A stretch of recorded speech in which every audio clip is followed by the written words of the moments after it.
Good evening, my dear students. Now we are going to discuss about the average power dissipated or consumed in an AC circuit.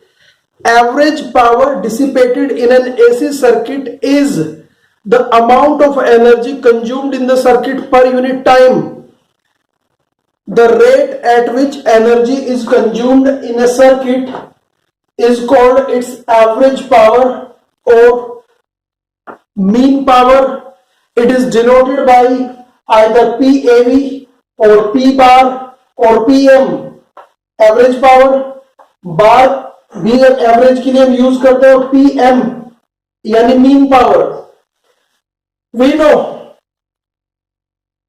in an AC circuit power is given by work upon time or energy upon time, but in an AC circuit, since current and voltage both keep on changing, so how shall we discuss it? Let us assume an inductance dominated LCR circuit. Inductance dominated भी हम ले सकते हैं और हम capacitance dominated circuit भी ले सकते हैं. इंडक्टेंस डोमिनेटेड सर्किट लेंगे तो 5 प्लस का लेंगे, और अगर मैं कैपेसिटेंस डोमिनेटेड सर्किट मानता हूं तो 5 को माइनस का लेंगे. ऑल्दो इससे कोई इंपैक्ट आने वाला नहीं है, result will be the same. तो मैंने माना इंडक्टेंस डोमिनेटेड सर्किट जिसमें करंट का इक्वेशन था I equals to I naught sine omega T and voltage का इक्वेशन था V equal to sine omega T plus 5. ये equation number second. This is instantaneous current, this is instantaneous voltage. So instantaneous power in the circuit, instantaneous power P equal to होता है V into I, और I can say I naught sine omega T and V not into sine omega T plus 5. ये मैंने P I और V के लिए इनकी value रख ली. यहां से P becomes equal to V naught I naught sine omega T plus 5, equation number third वाला. बट हमें पता है instantaneous power in a circuit is nothing but work done per unit time, and that work is taken in a very small time dt. So dw upon dt, so dw can be written as p times of dt. This is I am calling equation number 4, but I am not going to take this small amount of work dw. I need to calculate the total work done in the circuit in one complete cycle, that is in time t. So net work done in circuit in one cycle, that is in time t, equal to W equals to 0 से t तक integrate करेंगे हम इस dw को, क्योंकि ये variable work है, time के साथ बदल रहा है. So W can be written as time integration of p dt. 0 से लेके t तक इंटीग्रेट किया मैंने p dt को, बट p की वैल्यू मैं यहां से रख सकता हूं इक्वेशन नंबर सेकंड से, V naught I naught sine omega T plus 5 dt. ये मैंने यहां पर वैल्यू रख दी किसकी, P dt की. अब क्योंकि V नॉट और I नॉट दोनों कांस्टेंट वैल्यू ऑफ करंट है, so it will be taken out of integration. So W can be written as V naught I naught integration 0 से t तक किसका, sine omega T and sine omega T plus 5 का with dt. लेकिन मुझे पता है sign omega T plus 5 को मैं साइन a प्लस b के फॉर्मूले से ओपन कर सकता हूं. तो W equals to V naught I naught 0 से t तक साइन ओमेगा टी मैंने एक तरफ रख लिया, और इस साइन ओमेगा टी प्लस 5 को एक्सपेंड किया, sine omega T cos 5 plus cos omega T sine 5. अगर मैंने इंडक्टेंस डोमिनेटेड सर्किट के बजाय कैपेसिटेंस डोमिनेटेड सर्किट लिया होता तो 5 नेगेटिव का आता और यहां पर माइनस आ जाता, बस ये चेंज होता, साथ में dt भी. अब मैं यहां 1 बाय 1 क्या कर रहा हूं, इसमें देखो अगर मैं फर्स्ट टर्म की बात करूं तो sign square omega T cos 5 होगा, cos 5 कांस्टेंट है इसलिए इंटीग्रेशन से बाहर लिया, तो W can be written as V naught I naught cos 5 integration में करूंगा sine square omega T dt का, इस dt को यहां मल्टीप्लाई में लेके आया, प्लस यहां पर मेरे पास साइन 5 था, ये साइन 5 मैंने इंटीग्रेशन में लिया है, इंटीग्रेशन से बाहर लेना है क्योंकि कांस्टेंट है साइन 5, और ये साइन जब इसके साथ मल्टीप्लाई होगा तो sign omega T cos omega T. But हमें पता है sign omega T cos omega T को अगर मैं 2 से मल्टीप्लाई कर दूं तो ये साइन 2a का फॉर्मूला होता है, साइन a cos अगर मैं 2 से मल्टीप्लाई करूं यानी sin 2a इक्वल टू होता है 2 sin a cos a, तो I can say it has become sin 2 omega t dt। On solving mathematically जब मैं इनको सॉल्व करता हूं तो हम ऑलरेडी पढ़ चुके हैं,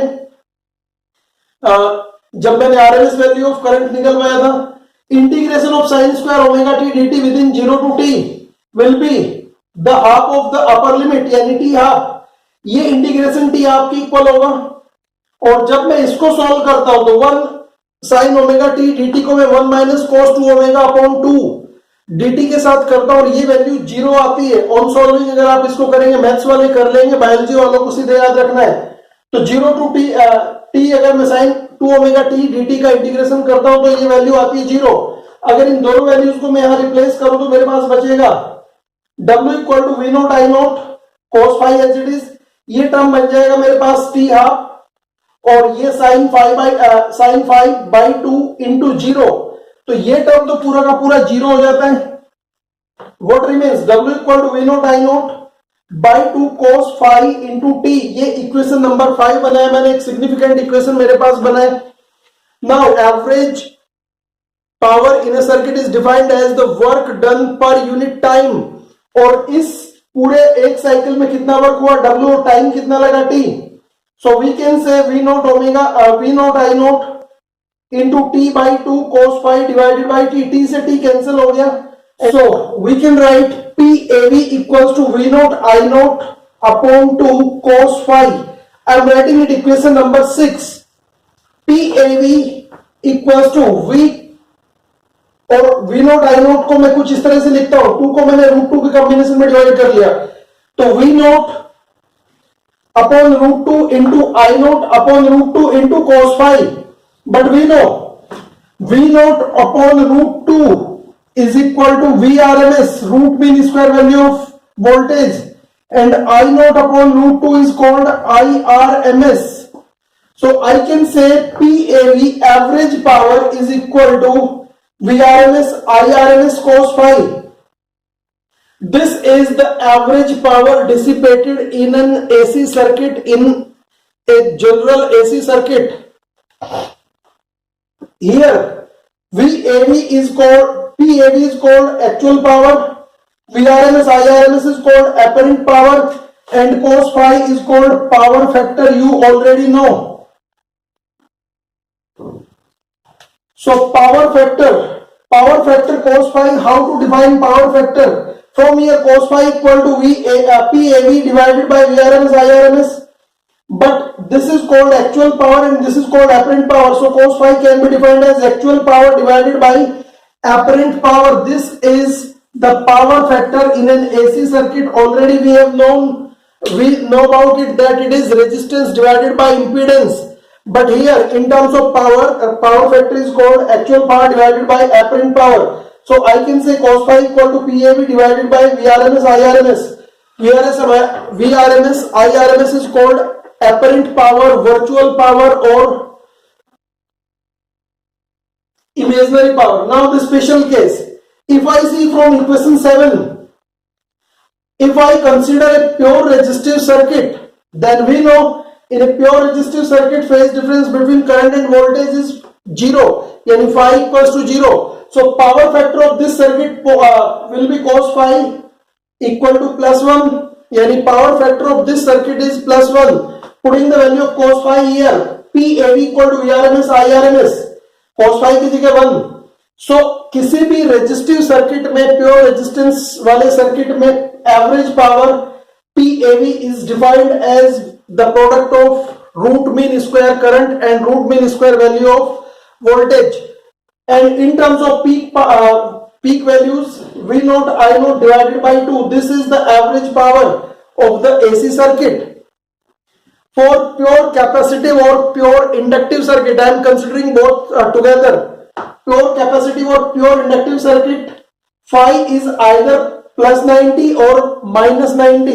Yani phi can be written as plus minus 90, and in such a case cos phi becomes 90 degrees. So in a pure capacitive or pure inductive circuit, power factor of circuit is 0. Circuit का power factor 0 होता है। Here we can say PAV equals to 0. So average power in the circuit will also be 0. Means in a pure capacitive or pure inductive circuit, no power is dissipated. This is the reason we replace the CFL or fluorescent tubes in place of incandescent bulbs. incandescent bulbs में सीधे resistance होता है, जहां पर बहुत ज्यादा unit खर्च होती है, बहुत सारी पावर डिसिपेट होती है.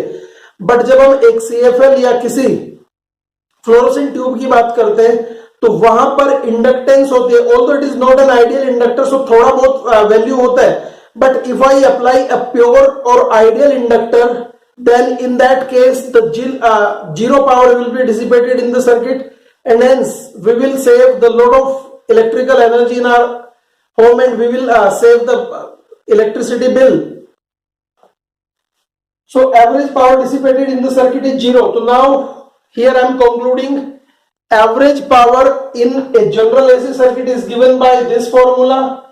Average power in a pure resistive circuit is given by this formula, and average power in a pure capacitive or pure inductive circuit is 0. Now this term I am going to discuss wattless current, although it has been excluded from the CBSE syllabus for this year. So this is not going to be asked in your syllabus, but since it is a related term, that's why I am discussing here in a very short manner. The current for which no power is dissipated in the circuit is called wattless current. Watt unit of power, power की unit what होती है, और wattless यानी powerless, तो इसको special name दिया गया wattless current. The current in a circuit for which no power is dissipated is called wattless current. Although जब किसी सर्किट में करंट के फ्लो की बात करते हैं तो उसमें दोनों तरह के वैल्यू होते हैं, एक वॉटलेस और एक वॉटफुल. वॉटलेस वो जिसके बदले कोई पावर डिसिपेट नहीं होती, और वॉटफुल वो जिसके बदले पावर डिसिपेट होती है. रेजिस्टेंस में जो करंट फ्लो करता है वो वॉटफुल होता है, और इंडक्टर और कैपेसिटर में जो करंट फ्लो करता है वो वॉटलेस होता है.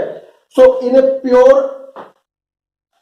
इंडक्टर और आइडियल इंडक्टर और आइडियल कैपेसिटर में जो करंट फ्लो होता है वो वॉटलेस करंट होता है. This is all about the average power in AC circuit.